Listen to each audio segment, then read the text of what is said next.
Assalamualaikum warahmatullahi wabarakatuh. Perkenalkan, nama saya Yusril Ija Mahendra dari Prodi Pendidikan Teknologi Informasi semester 3 dengan NIM C198320719 Universitas Muhammadiyah Tasikmalaya. Dalam rangka memenuhi tugas mata kuliah belajar dan pembelajaran TIK, pada kali ini saya akan menjelaskan materi tentang keterampilan dasar mengajar dan simulasi penerapannya. Oke, sekarang sebelum masuk ke topik pembahasan utama, kita harus tahu dulu apa yang dimaksud dengan keterampilan. Keterampilan di sini merupakan sebuah kemampuan dalam menggunakan akal, pikiran, dan kreativitas dalam mengerjakan atau mengubah sesuatu menjadi lebih bermakna. Seseorang pendidik itu diberi tugas untuk membimbing siswa-siswinya agar memiliki keterampilan baik untuk dirinya sendiri maupun untuk orang lain.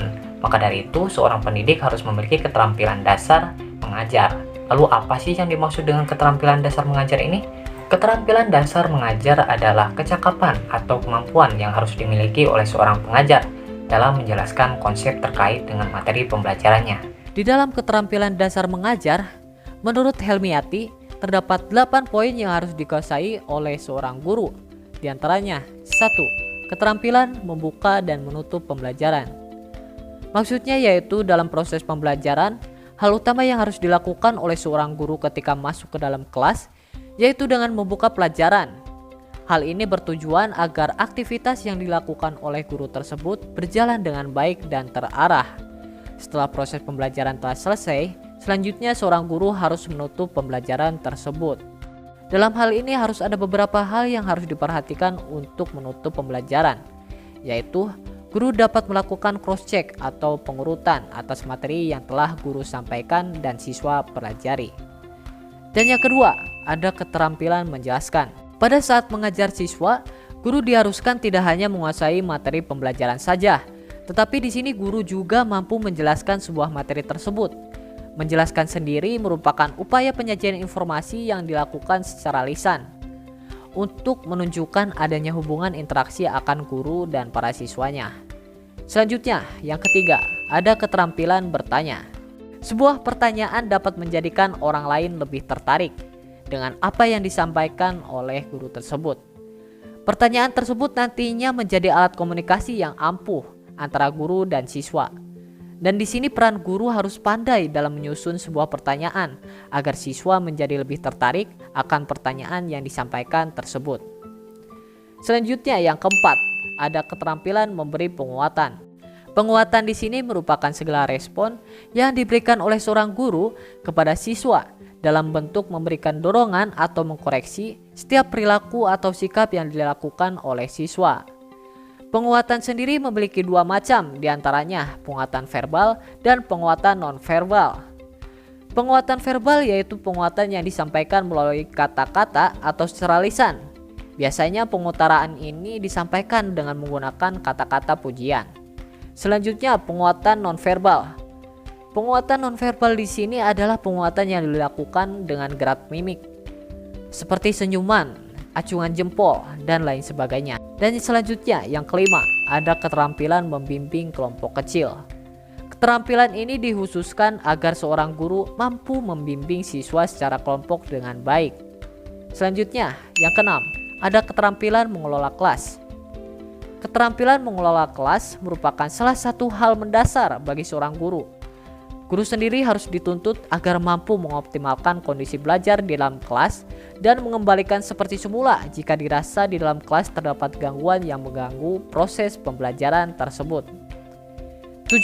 Keterampilan mengadakan variasi. Kebosanan dan kejenuhan inilah yang akan mempengaruhi proses pembelajaran dalam kelas. Maka dari itu, keterampilan mengadakan variasi ini ada untuk membuat suasana kelas menjadi lebih nyaman dan siswa tidak akan merasa bosan ketika belajar tersebut.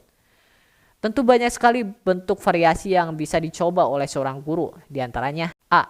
Variasi suara, B. Pemusatan perhatian, C. Kesenyapan atau kebisuan guru, D.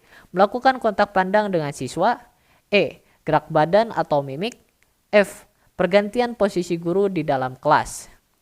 8. Keterampilan mengajar perorangan dan kelompok kecil. Keterampilan ini adalah keterampilan yang dikhususkan agar guru bisa memfasilitasi siswanya untuk belajar lebih baik secara individu maupun berkelompok. Karena pembelajaran di dalam kelas ini tidak hanya perorangan, maka guru juga harus bisa mengatur siswanya untuk belajar secara berkelompok. Pembelajaran ini memungkinkan seorang guru untuk memberikan perhatian kepada siswanya dan itu akan membuat guru lebih akrab dengan siswanya tersebut. Selanjutnya, agar keterampilan dasar mengajar tersebut berjalan dengan lancar, maka kita memerlukan sebuah simulasi untuk menjalankan proses pembelajaran tersebut. Namun sebelum itu kita harus tahu dulu apa itu simulasi.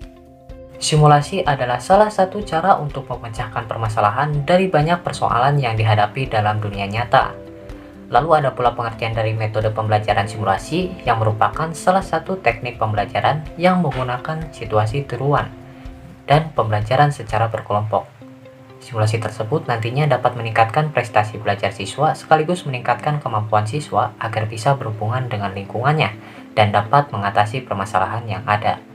Lalu dalam proses pembelajaran ada beberapa jenis metode yang wajib diketahui oleh seorang guru, diantaranya 1. Latihan simulasi. Latihan simulasi di sini merupakan suatu metode pembelajaran yang memberikan penyajian tentang situasi yang dapat dikontrol. Simulasi jenis ini biasanya dapat meliputi melalui audiovisual dan live simulated patient.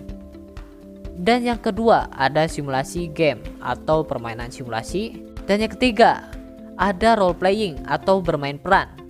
Bermain peran ini merupakan salah satu metode pembelajaran yang menggunakan drama.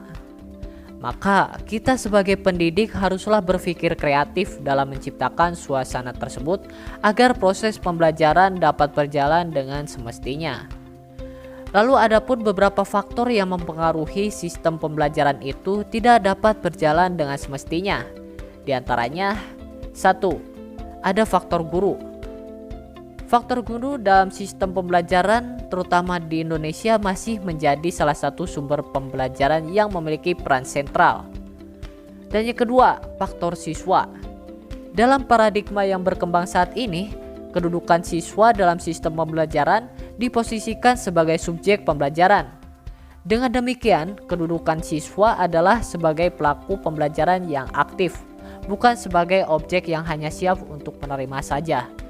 Oleh karena itu, pembelajaran sebagai suatu sistem sangat dipengaruhi oleh sejauh mana aktivitas para siswa memainkan perannya sebagai subjek dalam pembelajaran tersebut. Yang ketiga, ada faktor sarana dan fasilitas. Tersedianya media pembelajaran yang berfungsi sebagai alat untuk membantu kemudahan dalam belajar sangat mempengaruhi bagi siswa terhadap sistem pembelajaran tersebut. Sebaliknya, jika hanya mengandalkan kepada sumber tertentu yang terbatas, maka akan banyak sekali ketinggalan dan tidak akan mendapatkan hasil belajar yang sangat maksimal. Dan yang terakhir, nomor 4, faktor lingkungan. Faktor lingkungan secara nyata dapat disaksikan secara bersama bahwa lingkungan di sini secara langsung selalu menjadi bagian tak terpisahkan dari proses pembelajaran. Proses pembelajaran lingkungan yang dimaksud ini adalah pembelajaran fisik atau kelas. Mengingat kelas sebagai salah satu lingkungan fisik yang senantiasa dijadikan proses pembelajaran, maka pengelolaan kelas yang baik akan menjadi salah satu faktor pemacu dan pemicu proses pembelajaran. Oleh karena itu, keterampilan dalam mengelola kelas ini termasuk salah satu keterampilan dasar yang harus dimiliki oleh para guru tentunya. Oke teman-teman, mungkin itu saja yang dapat saya sampaikan pada hari ini. Semoga kalian dapat memahami materi yang sudah saya sampaikan.